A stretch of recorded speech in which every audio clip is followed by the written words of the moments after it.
The Hermione is en route to America, much like it did 235 years ago, and maybe with the ghost of the Marquis de Lafayette on board. The frigate was sent along with France's top general of the time, promising help for the Americans against the British. Today's Hermione is a reconstruction, of course, built in celebration of France's midwife role in the birth of a nation. The ship's a faithful time machine imagined by a small group of sailing enthusiasts. Right now, we can say this ship's the most complex to sail and maneuver in the world. It has 18th century rigging, and it's a warship built for speed. It's just like one of today's ocean racing yachts, except it weighs 1,000 tons. 200 men would have been needed to fully crew this ship in the 18th century. For reasons of comfort and safety, that's been reduced to 79. Most of the crew are young volunteers who've trained hard to be able to sail the ship in all conditions. We climb as high as 50 meters to set the top gallants, and in all weathers, because at any moment a storm can blow up without warning and we have to be ready to furl the sails. We have to climb out on the yards quickly, conquering our fear of heights or any seasickness, because it really moves around up there, much more than on deck. Là-haut, il y a l'amplitude qui s'est démultipliée par rapport au bas, au niveau de la coque.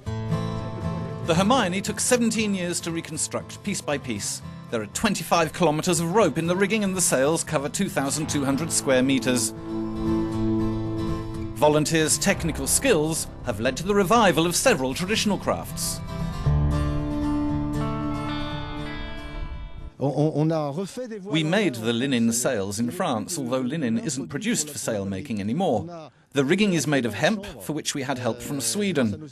A rope-making team came over to help, and they showed us the rope-making skills and then continued to teach the young members of the team, so they'll be able to continue production here in the future.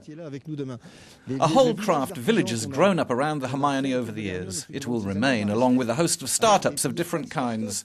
We're really proud of that, this economic byproduct we've built around us. During the 1780 crossing, Lafayette had no female company. But for the 2015 voyage, a third of the crew is female and some are senior officers.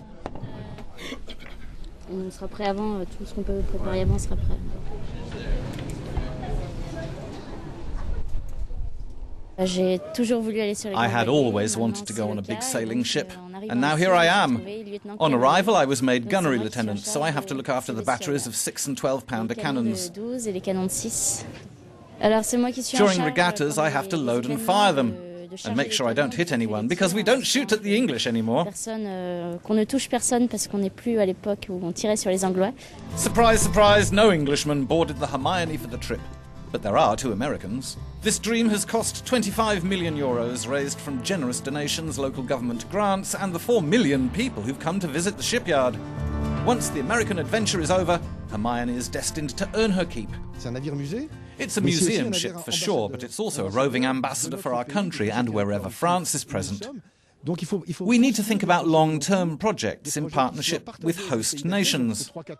I've suggested we go to the Indian Ocean in 2018-19 and sail to Mauritius, just as the original ship did, and then on to India for a new adventure. This ship's built for sailing, and we love sailing it. Life needs to be expanded, and we need to quit our closeted lives we spend all our time grumbling about. Life's too small. We need to open up and let ourselves be carried along by the wind. Last weekend, the Hermione quit its port and sailed out along the Charente River and won't be expected on America's east coast until June the 5th, where it will be greeted as a renewal of the Franco-American special relationship that reached its zenith more than 200 years ago.